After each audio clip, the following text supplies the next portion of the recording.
যখন ছোটোবেলায় ছিলাম তখনই খেয়েছিলাম, তো আজ ট্রাই করলাম বাড়িতে। খুবই সুন্দর টেস্টি হয়, খুবই হালকা ফুলকা, কিছুই লাগে না।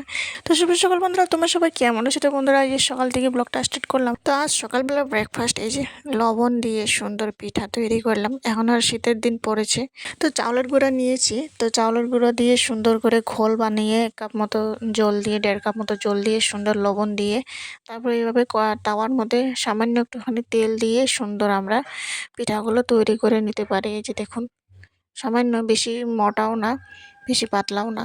তো বেশি পাতলা হলে মানে রুটিগুলো মানে ভেঙে যায়। তো এই যে সুন্দর করে একটু মোটাগুলো ঘোল করে বানাইয়ে সামান্য একটু লবণ দিয়ে তাওয়ার মধ্যে একটুখানি তেল দিয়ে সামান্য, তারপরে এই যে দেখুন সুন্দর করে ছড়িয়ে আমরা সুন্দর করে রুটিগুলো সুন্দর শুকনা শুকনা বানাই নিতে পারি। এই যে দেখুন 2-3 মিনিট ঢাকনা দিয়ে রেখে দিব, তারপর একবার উল্টাইয়ে দিলেই সুন্দর হয়ে যায়। এই যে দেখুন, তো সকালের ব্রেকফাস্টের জন্য খুব ভালো হয়। আর সাথে একটু চা দিয়ে সুন্দর সকালে ব্রেকফাস্ট একেবারে হয়ে যায়। তারপর 2-3টা বানিয়ে নিই। তা এদিকে বাপের বাড়িতে এসেছিলাম, 2 দিন হয়ে গেল। তো চাউল গুঁড়া করে রেখে দিয়েছিল। তো সুন্দর রোদের মধ্যে শুকাইয়ে রাখতে হবে, কেননা একটু যদি রোদ না পাইলে মানে চাউলের গুঁড়াটি মানে নষ্ট হতে যেতে পারে। তো একটু রোদের মধ্যে রাখলে মানে ভালো হয়।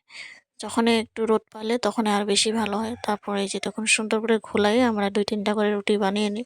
সবজি দিয়েও খুবই ভালো হয়, টেস্টিও হয়। তারপরে এই যে সকালবেলা রুটি 2-3টা বানিয়ে নিই, বানিয়ে তারপর সকালবেলা চা দিয়ে আজকে সকালের ব্রেকফাস্ট।